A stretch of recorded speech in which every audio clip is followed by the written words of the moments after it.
Merci d'être fidèle à Gabon 24. Madame, Messieurs, bienvenue dans votre rendez-vous mensuel consacré à revivre les temps forts de l'actualité avec nos chroniqueurs. Maison, ce mois de novembre a été fortement marqué par le bilan mitigé de la COP27 à Sharm el-Sheikh en Égypte. Un accord à minima sur les pertes et dommages pour les pays vulnérables a certes été trouvé, mais pas de nouveaux engagements sur les énergies fossiles ni de contraintes pour les États parties. L'industrie gabonaise était à l'honneur au jardin botanique de Libreville alors que le secteur ne contribue qu'à hauteur de 6% au produit intérieur brut national. Les participants ont réfléchi sur les mécanismes pour inverser la tendance. Violence basée sur le genre, le Gabon fait un grand pas dans la lutte en se dotant d'un centre d'accueil où tous les services requis sont réunis. Des récompenses et des distinctions pour les acteurs culturels gabonais. La Nuit du Talent a été l'occasion de primer ces créateurs d'œuvres de l'esprit, on le verra. Et l'Afrique peut-elle espérer passer le cap des quarts de finale à ce mondial 2022 au Qatar? Même si certaines équipes sont sereines, tout reste à montrer et même à démontrer pour d'autres. Voilà pour le menu, la rétro de l'actualité, c'est parti.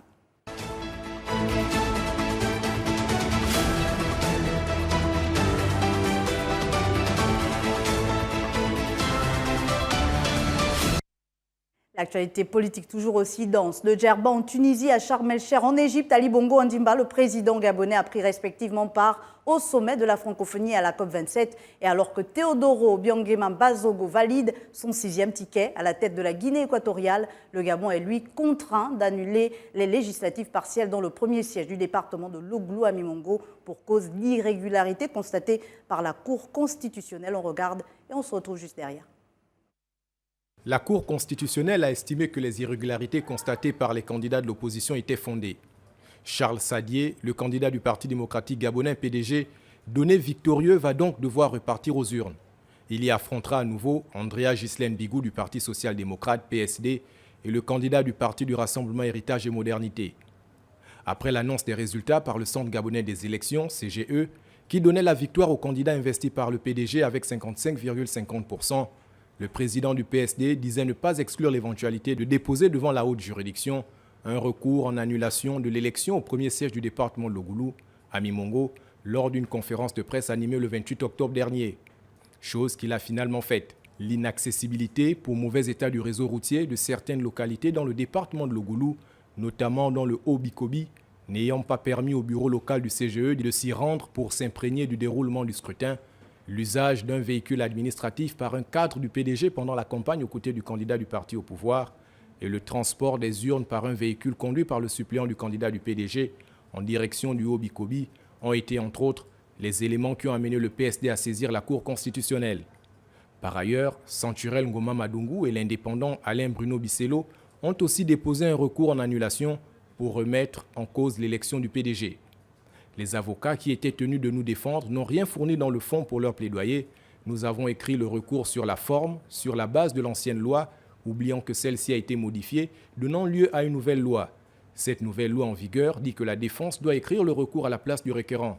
Nous avons donc été jugés sur la base de la forme, pendant que nos adversaires nous ont attaqués dans le fond, a déclaré Charles Sadier au micro de nos confrères de l'AGP. La procédure de recours est contradictoire, ainsi que l'indiquent les dispositions des articles 25, 26 et 39 de la loi organique sur la Cour constitutionnelle. Elle impose un échange d'écriture et de pièces entre les parties. Après cet échange, la procédure impose une instruction obligatoire de la faire par le juge rapporteur qui a obligation d'entendre les parties, les témoins, de solliciter l'avis des experts et de toute personne susceptible d'éclairer la religion de la Cour avant l'audience publique à l'issue de laquelle le verdict est prononcé, les décisions de la Cour constitutionnelle étant irréversibles. Dimitri Abourneur et John Cyril Ondomengue, c'est avec vous deux, messieurs, que nous ouvrons le bal de cette émission. Bienvenue déjà dans ce plateau. Alors, la forme pour parler de ces questions de politique? Bien sûr, Marielle, comme d'habitude, nous sommes prêts.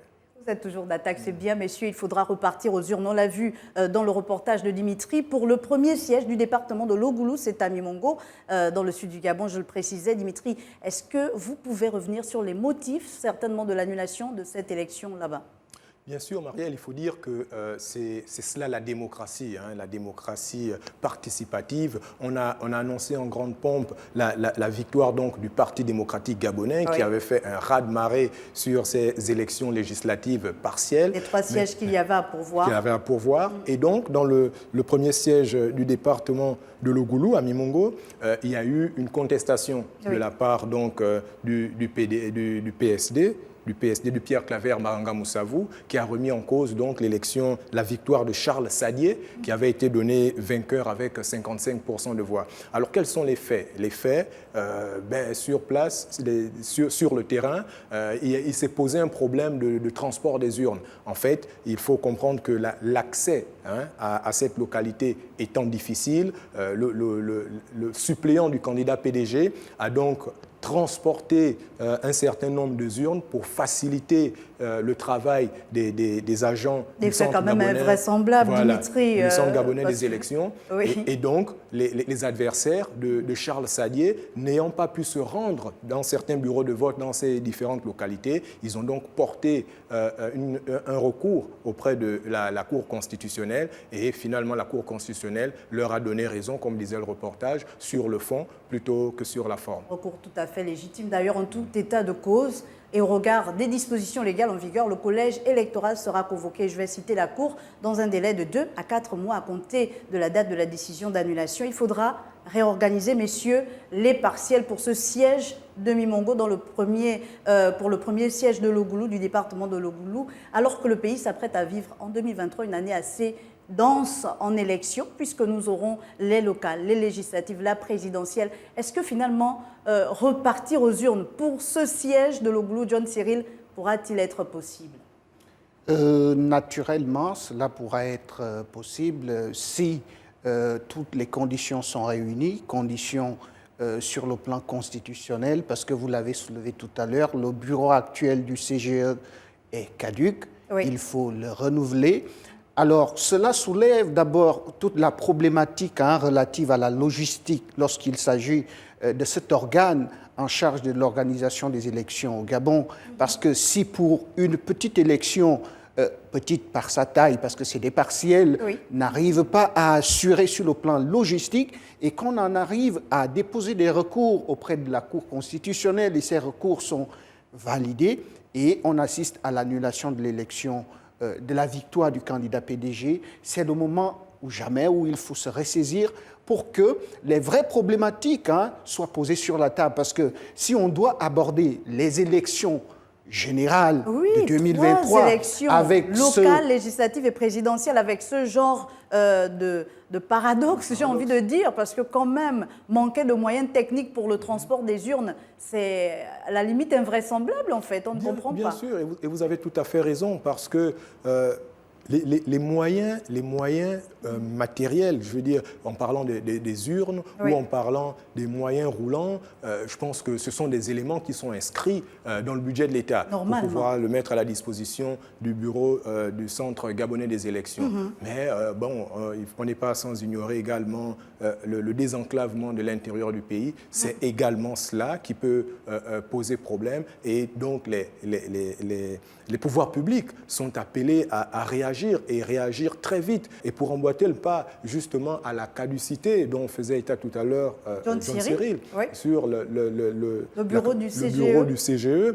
Eh bien, il faut que les personnes en charge du renouvellement de ces élections sincèrement prennent la mesure du problème. Je vais relire également la Cour qui tranchait avant les partiels en octobre dernier avait dit ceci. Toutefois, dans le souci d'assurer le bon fonctionnement du CGE, le renouvellement de son bureau doit intervenir dans le mois qui suit la proclamation des résultats donc des élections partielles des députés à l'Assemblée nationale des 15 et 29 octobre 2022. On doit comprendre qu'on est dans les temps maintenant de renouveler ce bureau qui a été prorogé déjà à 2 reprises à un moment donné. Que doit-on comprendre? Le renouvellement du bureau du CGE incombe à une commission, une commission spéciale mise en place, présidée par le ministre de l'Intérieur. Et donc, vous l'avez tout de suite compris, c'est le ministère de l'Intérieur qui doit pouvoir conduire ce renouvellement. Mais en même temps, il faut bien tenir compte de ce que, vous l'avez dit, il y a eu des législatives partielles qui ont été organisées. À l'issue de ces législatives partielles,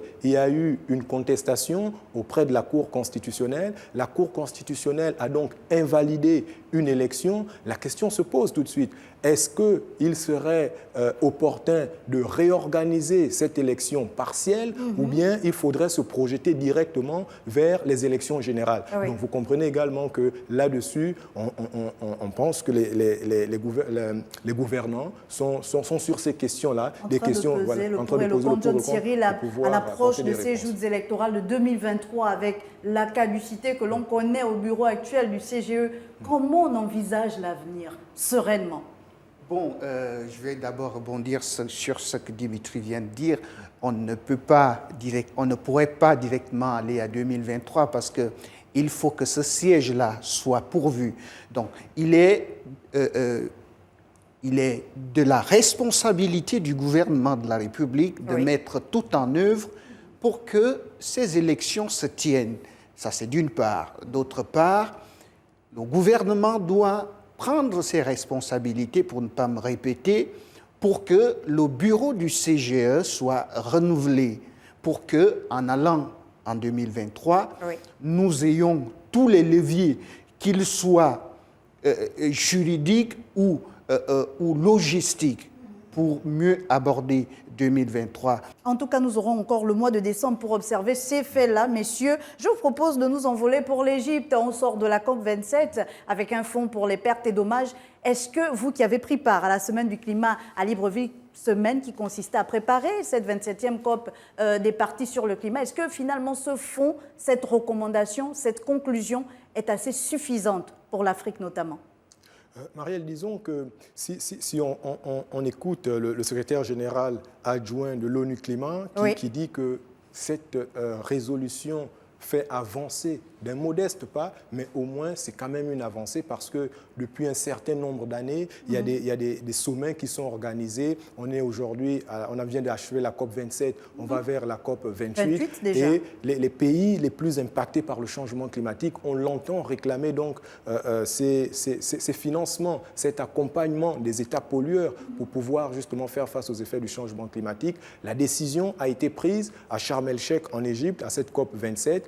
L'année prochaine, en 2023, il y aura la COP 28. À cette COP, les modalités opérationnelles de ce fonds vont être définies pour pouvoir permettre aux États impactés par le changement climatique de pouvoir justement s'adapter à ces effets. Donc oui, c'est un petit pas, mais c'est déjà une avancée. Depuis la COP 21 à Paris en 2015, on parle d'un fonds pour aider les pays vulnérables, donc qui subissent les effets des changements climatiques. Ce fonds-là de 100 milliards de dollars, on en a encore parlé à la COP26 à Glasgow. Et là, l'Union européenne était engagée avec les États-Unis et les grands pays industrialisés pour commencer le financement. Mais alors qu'à la COP21, on se mettait la barre, la deadline de 2020, à la COP26, on a prorogé jusqu'à 2025. Moi, j'aimerais savoir, oui, chaque fois, on vient faire des conclusions, on crée des fonds, etc. Si ces fonds ne sont pas pourvus, pourquoi en parler?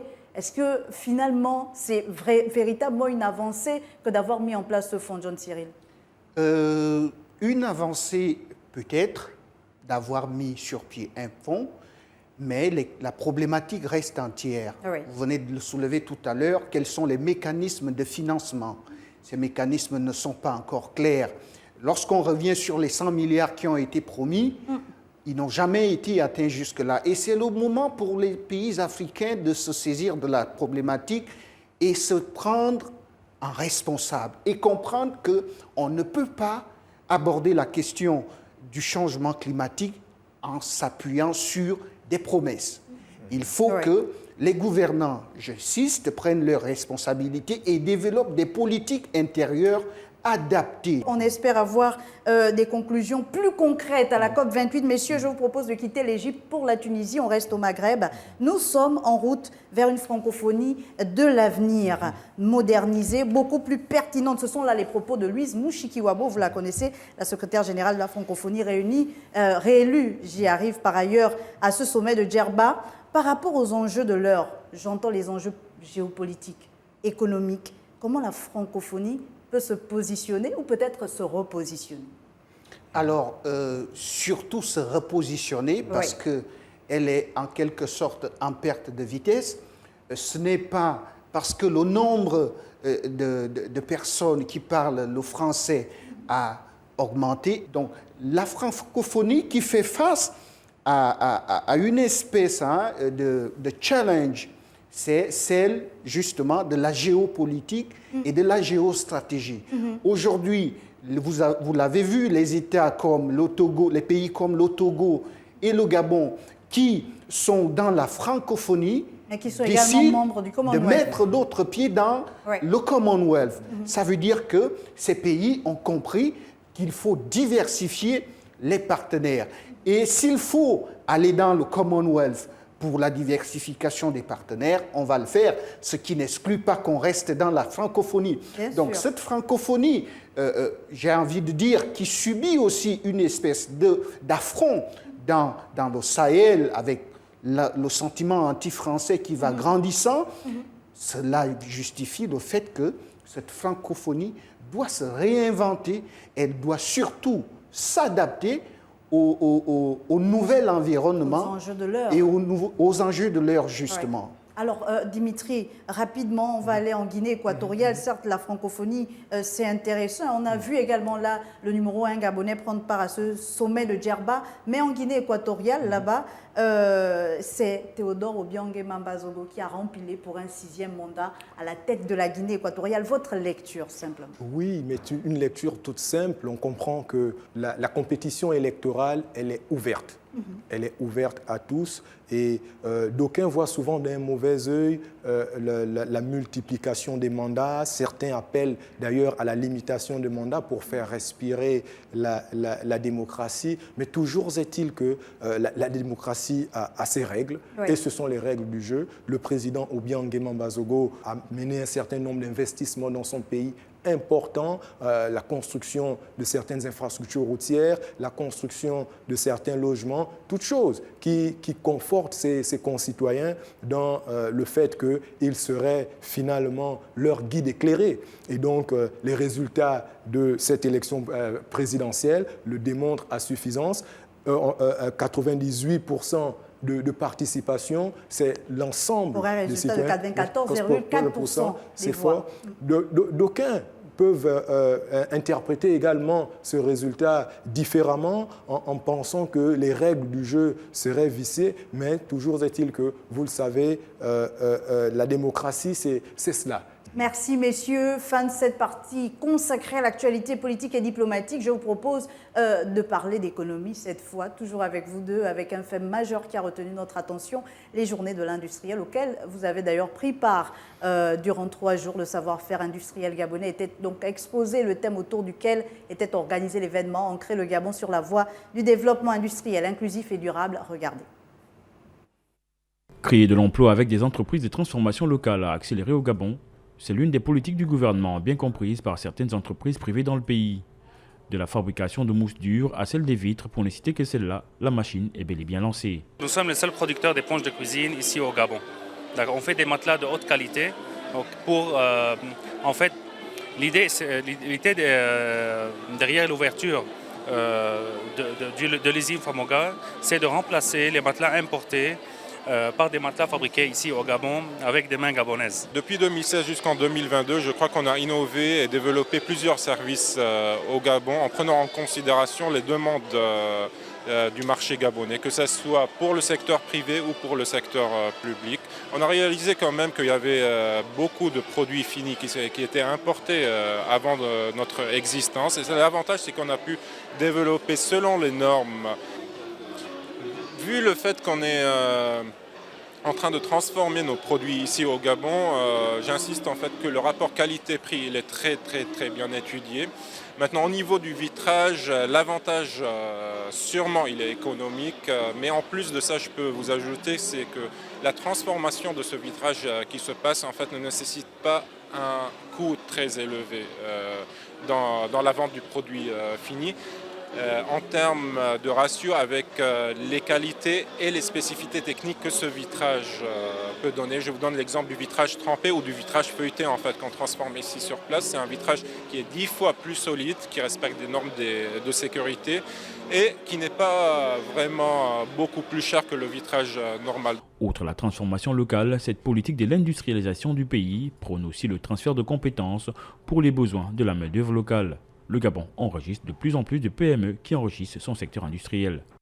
Je suis toujours en compagnie de Dimitri Abourneur et de John Cyril Ondomengue. Alors Dimitri, le secteur industriel est un pilier du plan stratégique Gabon émergent, on le sait, mais jusqu'à présent, il ne contribue qu'à hauteur de 6% au PIB national. Toute la question est de savoir comment en 3 jours, on parvient à inverser la tendance. Oui, 3 jours donc des journées de l'industriel qui ont permis aux acteurs du secteur de pouvoir se parler. Oui. Encore une fois, le dialogue au centre des relations entre les êtres humains pour apporter des solutions aux problématiques qui se posent. Le Gabon est un pays spécialisé dans ce qu'on appelait des industries extractives. Oui. Et de plus en plus, on se dirige donc vers la transformation, la deuxième, voire la troisième transformation. Ce sont donc toutes ces problématiques-là qui étaient au cœur de ces 3 journées, dites journées de l'industriel, organisées donc par le ministère de tutelle. Et il en ressort finalement que de plus en plus, le pays est en train de faire ses petits pas. À l'exemple, on le cite abondamment, la zone économique de Nkok, où là, nous sommes effectivement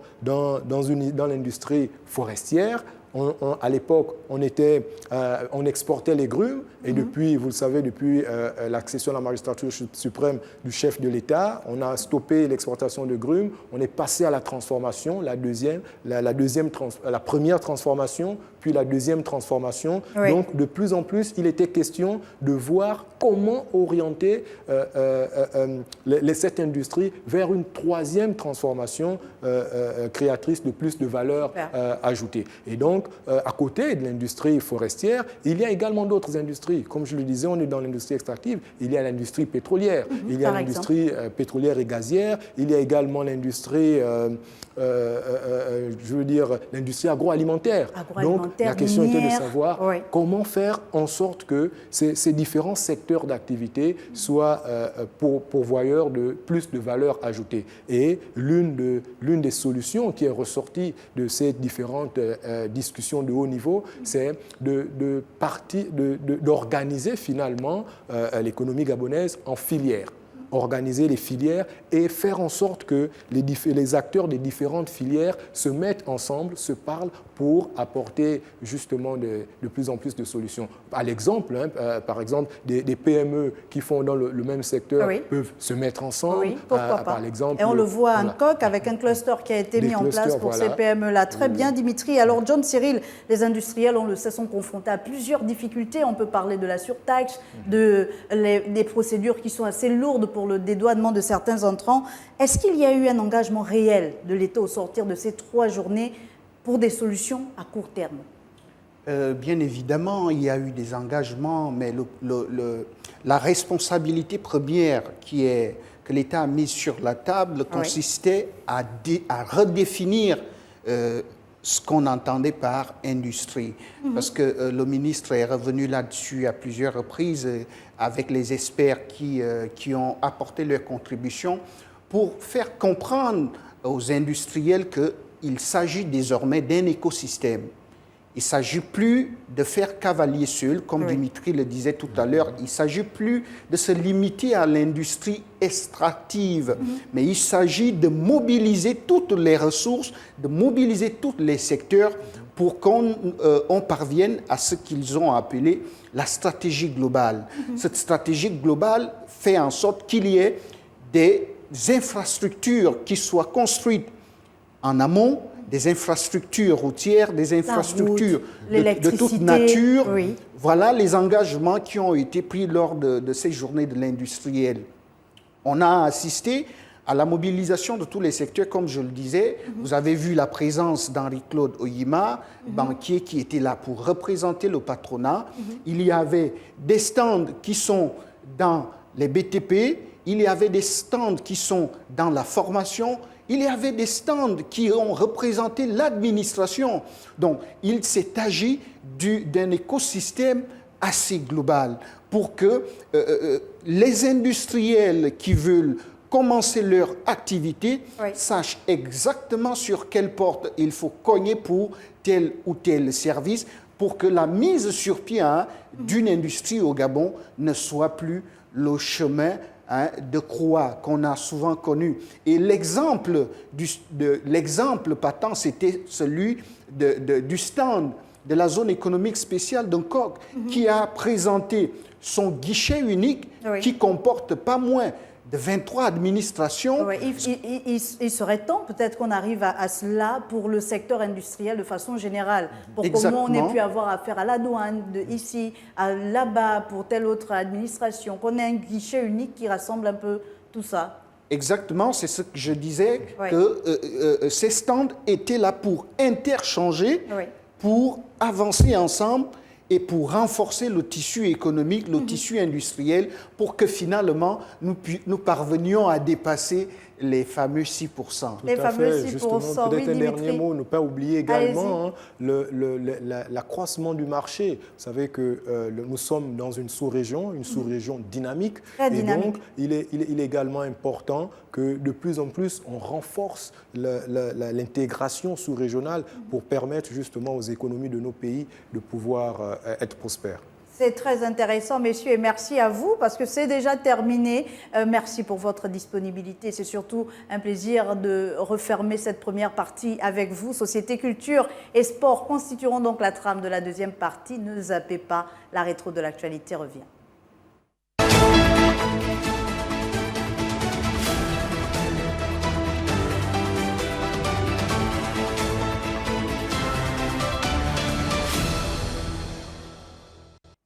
Deuxième partie de la rétro de l'actualité. Merci d'être toujours là. Le Gabon a inauguré un centre pour les victimes de violences basées sur le genre dans le 6e arrondissement de la commune de Libreville et d'une capacité d'accueil de près de 200 places. Elles étaient sur place à l'ouverture officielle. Sabrina Koundipenda et Praxel Moudeke sont déjà avec moi sur ce plateau. Avant de leur donner la parole, on regarde cet élément. Ouvert ce jeudi 24 novembre, le centre d'accueil Gabon Égalité, en abrégé CAGE, va assurer la prise en charge gratuite des services d'accompagnement des victimes. Une annonce forte faite par la directrice du dit établissement. Selon le ministre gabonais de la Santé, le CAGE est un fédérateur d'acteurs en interconnexion avec l'intérieur du pays. Aussi, un téléconseiller assure-t-il le relais avec le centre d'appel 1404. Pour le président de la République Ali Bongo Ondimba, au-delà du renforcement de l'arsenal répressif, il faut davantage mobiliser toutes les forces de proposition. Avec une capacité d'accueil d'environ 200 places, le centre d'accueil Gabon Égalité est l'image d'une société orientée vers l'équilibre. Le CAGE se veut un maillon essentiel de la stratégie Gabon Égalité, un programme conçu avec la participation d'experts internationaux dans l'objectif de donner plus de voix et plus de droits à la femme. Alors, mesdames, bienvenue déjà dans ce plateau de la rétro de l'actualité. Praxel Moudeke, ça faisait un moment. On parle de Gabon Égalité. Moi, j'aimerais vous proposer un cas concret. Imaginons une femme battue par son époux dans un quartier de la capitale gabonaise, à Ngondje par exemple. Il est 22 h. Comment elle fait pour contacter ce centre Gabon Égalité? Il y a d'abord le numéro Oui, vert, Praxel. il faut le noter, Oui. le 1404, D'accord. qui est là pour recevoir les appels de ces personnes-là qui sont victimes de violences. Oui. Comprenons qu'il ne s'agit pas seulement des femmes.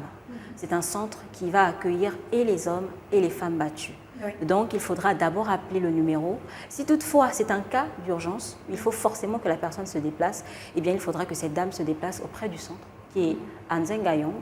Et là, on pourra la recevoir et mettre tout en place pour un meilleur suivi.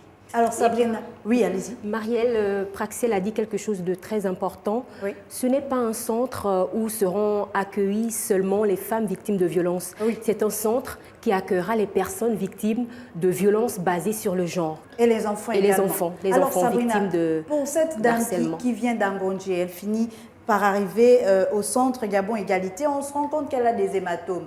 Et arrive en même temps qu'elle, une autre qui a été victime de viol, par exemple. Quelle prise en charge dans l'immédiat? Ben Marielle, il n'y a pas de quoi s'inquiéter parce que sur place, il y a une équipe pluridisciplinaire composée également du personnel soignant. Il y a des médecins, des psychologues. Et tout de suite, lorsque ces cas arrivent, il y a une prise en charge psychosociale qui est faite. Essayer de savoir si la personne n'a pas été traumatisée, essayer de savoir si les coups ne sont pas assez graves. Et donc, sur place même, il y a déjà une mobilisation qui est faite, il y a un secours qui est directement apporté. Et lorsque, justement, les cas sont graves, on les envoie vers une structure hospitalière affiliée Et la au prise en centre. charge, elle est à 100% gratuite ou il faudra Évidemment, payer le ministre de la Santé, le docteur Guy-Patrick Obiondong, l'a signifié lors de l'inauguration du centre d'accueil Gabon Égalité le 24 novembre dernier. Il l'a bien dit. Lorsque les personnes arrivent, la prise en charge qui se fait est totalement gratuite, 100% gratuite. Il n'y a pas de quoi s'inquiéter. Mais est-ce qu'il y a d'autres services pour Bien évidemment, soutenir ces victimes de On violences? parle de l'assistance juridique et judiciaire. D'accord. Quand vous arrivez dans le centre, si toutefois vous avez été victime, je parle d'un cas particulier, vous avez été victime de viol, vous avez été victime vraiment de violence et que votre physique est vraiment atteint, là on va, comme disait Sabrina, la prise en charge médicale et juste après l'assistance juridique et judiciaire. Il s'agira, avec un OPJ, un officier de police judiciaire, de prendre les différentes informations en rapport avec la personne qui vous a agressé, s'il s'agit de votre époux, de votre conjoint, de votre concubin, je veux dire. Ou même d'un voisin. Voilà, quartier. ou d'un voisin. Là, il s'agira de constituer un dossier juridique pour justement amener vers les autorités compétentes pour voir comment porter plainte. Est-ce que c'est ce service-là que nous avons appelé ici la clinique juridique? Bien évidemment, la clinique juridique. Donc constituée d'OPJ, mais OPJ, également... on a des magistrats, D'accord. on a tout un arsenal juridique pour la prise en charge en fait. Il faut préciser que sur ces questions d'égalité, Praxel, et je ne vous apprends rien, le Gabon a fait de grandes progressions, de grandes avancées, de grands pas. Il y a eu la révision des codes civils et pénals. Peut-être revenir un peu sur quelques avancées. Qu'est-ce qui a concrètement changé pour ces victimes de violences, par exemple, ou même pour la femme au foyer, pour les orphelins, pour les veufs? Quand vous parlez de modification des différentes lois, écoutez Marielle, dans le Code civil, on parle de 34 modifications. Et dans le Code pénal, on parle de 7 modifications qui sont là pour justement apporter une certaine égalité entre la femme et l'homme. Entre autres, pour ne pas citer toutes ces lois, on peut par exemple parler de la loi numéro 06/2021 portant élimination des violences faites aux femmes, justement, qui assure une meilleure prise en charge des femmes victimes de violences et définit ainsi les mécanismes de protection de ces dernières contre toute forme de violence et de discrimination qui auront lieu dans le milieu professionnel, le milieu familial. Voilà. Pour ne citer que cette loi. Pour ne citer que cette loi. Sabrina Kundi-Penda, on parle de violence physique, de violence psychologique, de violence, je ne sais pas, il y en a tellement, économiques également. Est-ce qu'on a des chiffres au niveau du Gabon? Bien sûr, Marielle, il y a des chiffres. On parle de plus de 2000 personnes qui ont dénoncé ces violences-là basées sur le genre depuis qu'existe le numéro vert, le 1404.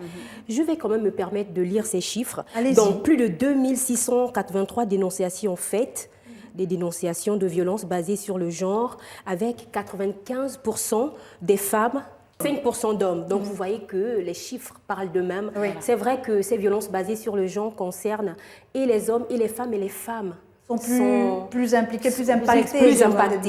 On note également 55% de violences physiques, 5% de violences sexuelles, sans omettre les violences psychologiques, les violences verbales, parce qu'elles aussi, elles font des dégâts. Mais que fait-on des victimes de l'intérieur du pays? Bon, écoutez, Marielle, Paris ne s'est pas construit en un jour. Le gouvernement travaille d'arrache-pied pour cette question, parce qu'il est question ici de prise en charge de tout le monde. Sabrina. Et ce qu'il faut dire, c'est qu'au niveau de chaque province, il existe bien des points focaux qui sont en constante relation avec le centre d'accueil Gabon Égalité qui vient tout juste d'être inauguré. Et ces personnes ont la lourde responsabilité d'entretenir ce contact-là avec les victimes qui contactent le numéro vert, le 1404. Et à partir de ces échanges qui sont faits, du côté de l'intérieur du pays, eh bien, il y a un processus qui est enclenché de sorte que ces victimes de violences basées sur le genre aient la possibilité, pourquoi pas, de remonter sur Libreville et d'être réfugiées dans ce centre-là qui vient de voir le jour. Et ce qui est bien, Marielle, c'est que le gouvernement ne compte pas uniquement se limiter à ce centre qui a été inauguré. Des projets sont également vus pour que dans chaque province, il y en ait, de sorte que la personne qui est dans le Gabon profond ne soit pas forcément obligée de remonter sur Libreville. Donc il y a toute une mobilisation qui est faite pour assurer le bien-être de ces populations de l'intérieur du pays, le Gabon, qui est donc résolument engagé pour lutter contre ces violences basées sur le genre. Vous êtes donc invité, vous qui êtes victime, vous pouvez également être témoin de ces violences en regardant votre voisine ou votre voisin subir ces violences. Vous êtes donc invité à appeler le 1404. Merci beaucoup, mesdames, pour toutes les précisions que vous avez apportées par rapport à l'inauguration de ce centre Gabon Égalité. Merci à vous, Marielle. Et c'est une autre dame, Dame Culture, pour être plus précise, de Gabon 24, qui va prendre votre place. Elle revient sur la Nuit du Talent qui a sacré plusieurs acteurs culturels gabonais, mais elle a également suivi pour nous le cinquantenaire de l'Université Omar Bongo de Libreville. Elle nous en parle juste derrière. Exceptionnellement, cette soirée, le président de la République a tenu à honorer de sa présence la première édition de la Nuit du Talent. L'événement, placé sous la tutelle du ministère en charge de la culture, est une première dans notre pays. Ces événements s'inscrivent dorénavant dans l'agenda culturel du ministère et s'intègrent dans notre plan de développement de la culture qui comprend, entre autres projets, la finalisation du statut des artistes qui sera bientôt présenté à l'Assemblée nationale, l'amélioration du fonctionnement du bureau gabonais des droits d'auteur qui est en cours, la protection et la valorisation de notre patrimoine culturel qui sera marqué bientôt par le retour de près de 100 objets d'art récupérés dans les structures publiques et privées françaises. Répartie sur 10 catégories, l'édition inaugurale de la Nuit du Talent a vu la participation de 78 artistes, nominés dans les domaines du cinéma, de la comédie et de la musique. C'est les œuvres de l'esprit. Et aujourd'hui, on a récompensé l'œuvre de l'esprit, on a récompensé ma voix et ma foi. Je suis vraiment ravie. Recevoir un tel prix aujourd'hui, après 30 ans d'exercice, et de la part du président de la République, c'est une énorme fierté pour moi. Et ce que je souhaite, c'est que ce genre d'initiative soit répété, parce qu'on en a souffert depuis des années. Et ce n'est qu'un regain d'inspiration qui peut renaître. 40 créateurs d'œuvres de l'esprit ont été primés au cours de cette cérémonie. Des mains du président de la République, le prix spécial du meilleur artiste a été décerné au comédien Serge Abessolo, à l'humoriste Omar Defunzu et à l'artiste Pierre Claver Akendengue. Georges Mboro, Michel Ndao et Justine Minsa, quant à eux, reçoivent le prix spécial du président de la République dans la catégorie art pictural, scénique et littéraire. C'est très important pour moi parce qu'aujourd'hui, j'ai envie de dire, je brille plus à l'étranger, à l'international. Mais il est important de se sentir d'abord valorisé chez soi avant d'étendre son talent et son savoir-faire à l'international. C'est pour cette raison qu'aujourd'hui, c'est un sentiment de satisfaction et je remercie les plus hautes autorités du pays d'avoir pensé à cette cérémonie de récompense. Cette cérémonie représente l'accomplissement de la culture gabonaise. Nous n'en sommes qu'à la première édition et selon le chef de l'État, on peut espérer que les années qui arrivent seront encore plus performantes, plus importantes que cette année. On espère vraiment que ce sera pérenne, comme le souhaite Pierre Claver Akendengue par exemple, et plusieurs des artistes qui sont là.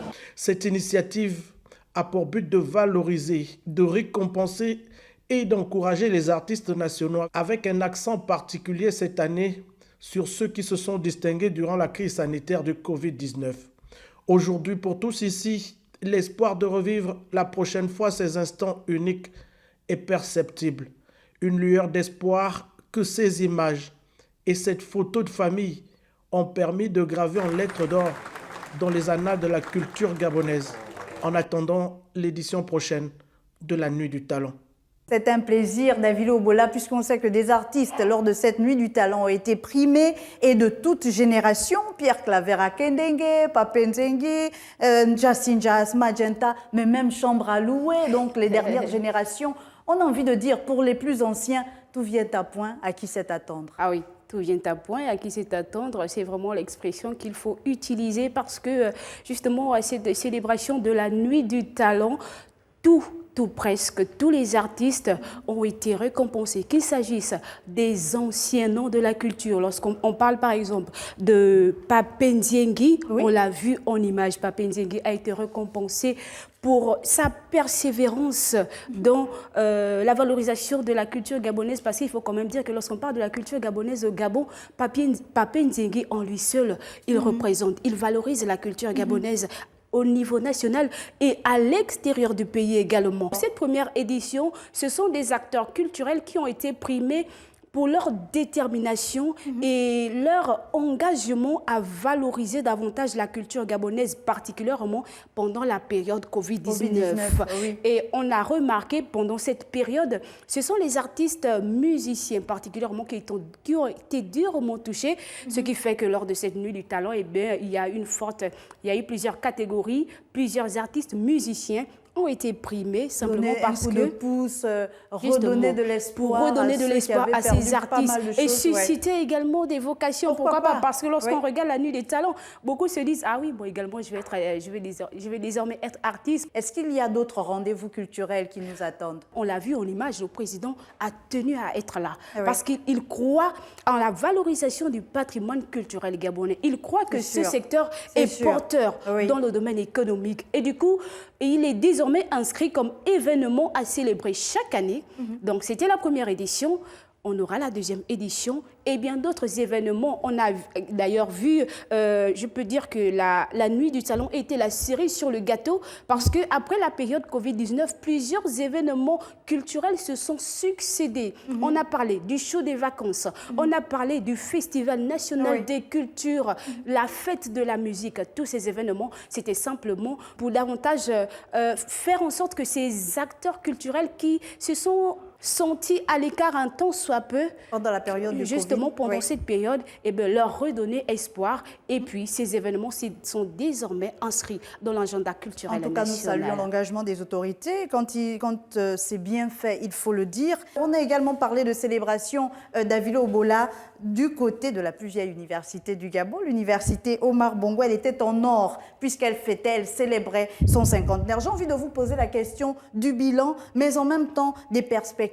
Est-ce qu'il a été question, lors de ce colloque qui a été organisé lors de ce cinquantenaire, il a été question de repenser les curricula qui aujourd'hui ne répondent plus forcément aux besoins du marché de l'emploi? Comment on décongestionne l'université Omar Bongo? Parce que souvent on parle d'effectifs pléthoriques. Et comment aussi offrir à ces 35 000 étudiants qui sont les chiffres de l'année 2021, certainement ils ont évolué, de meilleures conditions d'études? Qu'est-ce qui ressort de ce cinquantenaire? Laisse-moi te dire que l'université, cette année, a enregistré moins de la moitié même.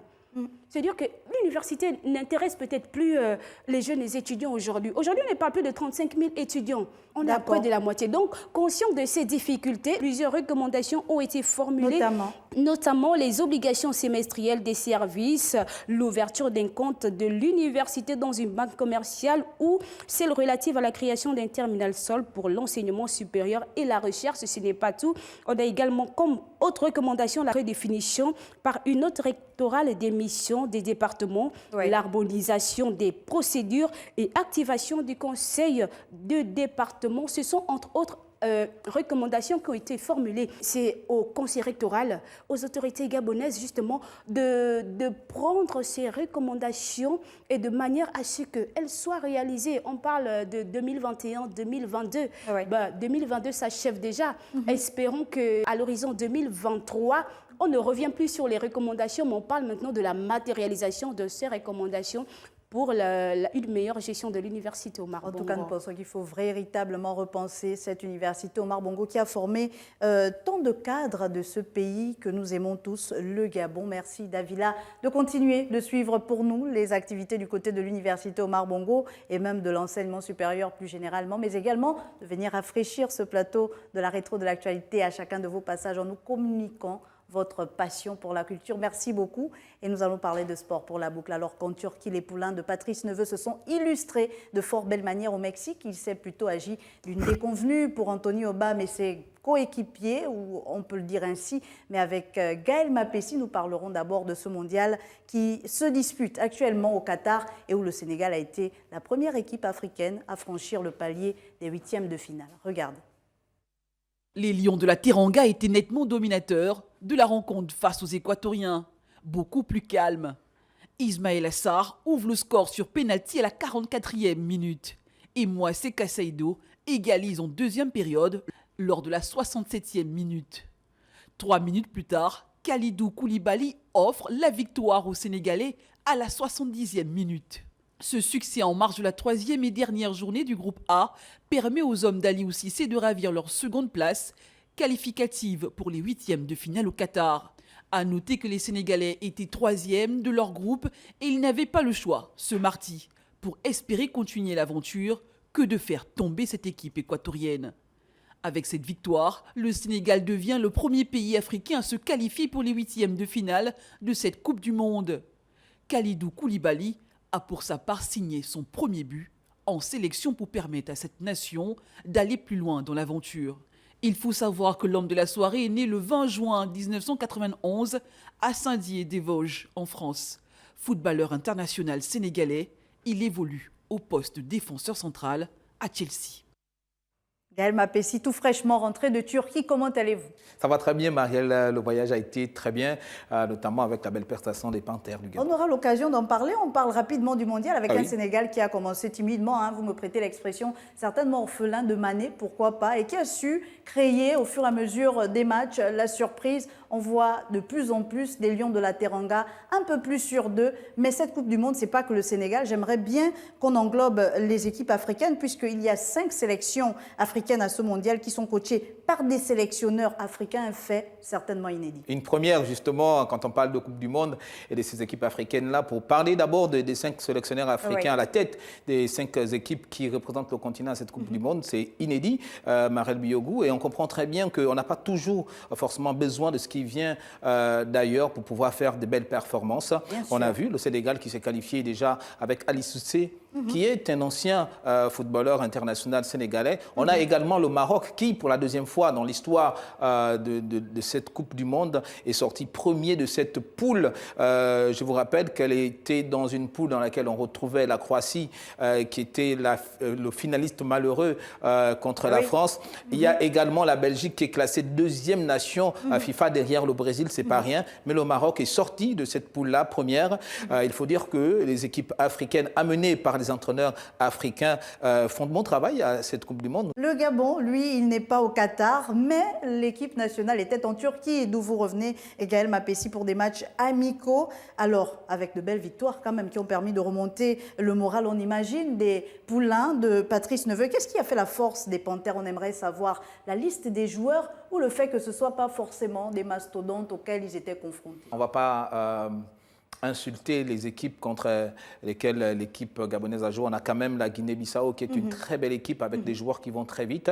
On a aussi le MENA du Niger qui est peut-être aussi en reconstruction mais qui est une très belle équipe. Le Gabon a pu gagner ces 2 confrontations 3-1 pour les 2 matchs. Donc c'était la force de cette équipe, c'est le groupe. On a retrouvé une équipe gabonaise qui a une âme, parce que beaucoup pensaient qu'après le départ de Pierre-Emerick Aubameyang, la tanière devait sérieusement prendre un coup. C'est vrai, parce qu'il faut quand même dire que Pierre-Emerick Aubameyang, c'était un attaquant de classe mondiale. Donc perdre un attaquant comme de la trempe de Pierre-Emerick Aubameyang, forcément, ça donne à réfléchir. Et ça donne à réfléchir. Ça fait que le coach Neveu a dû revoir le système, essayer de revoir qui peut jouer à droite, qui peut jouer à gauche, qui peut jouer dans l'axe. Le retour d'Ibrahim Dong qui a été très bien perçu au sein de la tanière parce qu'il a fait bonne figure lors de ces 2 rencontres-là. On a également un jeune qui est bien connu dans le milieu du football gabonais, Aaron Boupenza, qui aujourd'hui endosse cette responsabilité d'attaquant pour cette équipe du Gabon. une responsabilité assumée lors du premier match contre la Guinée-Bissau parce que Aaron Boupendza a doublé lors de la victoire du Gabon 3-1. Pour la deuxième rencontre également, il avait été mis de côté par Patrice Neveu qui voulait également tester des nouveaux joueurs, essayer de faire tourner la tanière pour voir si on avait testé le banc de touche gabonais parce que c'était ça la grosse difficulté lors de la Coupe d'Afrique au Cameroun. On avait un problème au niveau de la profondeur du banc de touche gabonais. Donc pour ces deux matchs amicaux, on a vu également Alando Marcolino qui est un attaquant, un jeune attaquant de cette équipe nationale qui a pu inscrire son premier but. C'est dire que Patrice Neveu fait un travail remarquable au sein de cette tanière parce qu'il faut le rappeler, ça fait 8 matchs sans défaite pour l'équipe gabonaise. Côté taekwondo, on ne peut pas dire la même chose. Ils étaient du côté du Mexique, à Guadalajara, là-bas. On parlait déjà de moisson maigre au Rwanda, au sortir des championnats du Rwanda. Mais au Mexique, là, c'est également une déconvenue. On aimerait savoir là-bas, contrairement aux Panthères, qu'est-ce qui a marché là-bas? Qu'est-ce qui n'a pas marché? Est-ce que c'est un problème de préparation? Est-ce que l'enjeu était trop grand? Est-ce qu'il y a aussi autre chose? Peut-être, on parle de primes qui n'ont pas été reversées dans les temps. Est-ce que tout ceci a contribué à tuer le moral?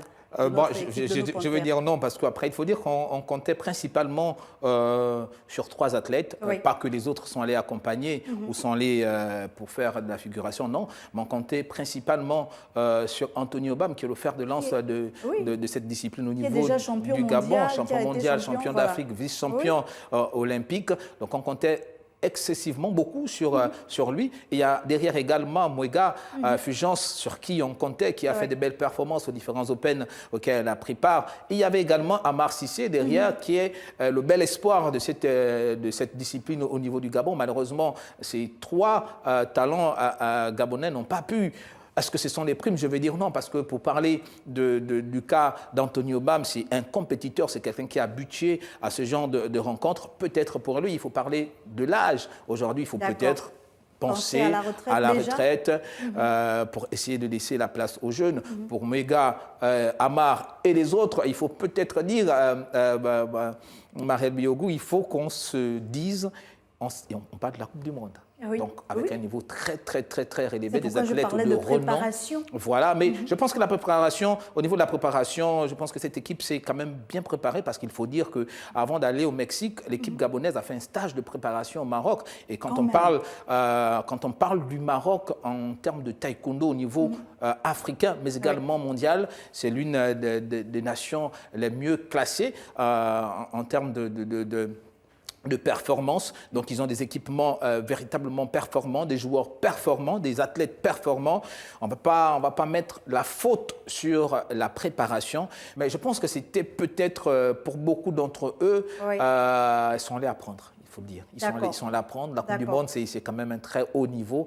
Il va falloir qu'on fasse le bilan de tout ce qui s'est fait. À un moment donné, on a envie, nous, au Gabon, de ne plus se dire l'essentiel, c'est de participer. Il faut également gagner. Oui, justement. Après, je pense que ce n'était pas l'objectif de la Fédération gabonaise de taekwondo. Quand la Fédération gabonaise de taekwondo a engagé ses 10 athlètes pour les mondiaux, c'était avec l'objectif d'au moins ramener une médaille, parce qu'on a des athlètes quand même qui sont très bons, chacun dans sa catégorie. Malheureusement, ça n'a pas marché parce que c'est la Coupe du Monde, parce que c'est un niveau très relevé. Ça veut simplement dire qu'il y a encore un palier à franchir pour cette équipe gabonaise-là. Il faut se remettre en cause, ne pas baisser les bras, continuer à travailler. Je pense que pour les prochains mondiaux, pourquoi pas les prochains championnats au niveau de l'Afrique, on va enregistrer de belles performances. C'est tout le mal qu'on peut souhaiter à nos Panthères version taekwondo. Merci à vous, Gaëlle Mapessi. Merci pour la passion qu'est la vôtre pour le sport. Et nous refermons ces 52 minutes de round-up de l'actualité du mois de novembre. Merci à tous ceux qui se sont succédés ici sur ce plateau. Et merci à vous, chers téléspectateurs. Votre fidélité nous honore.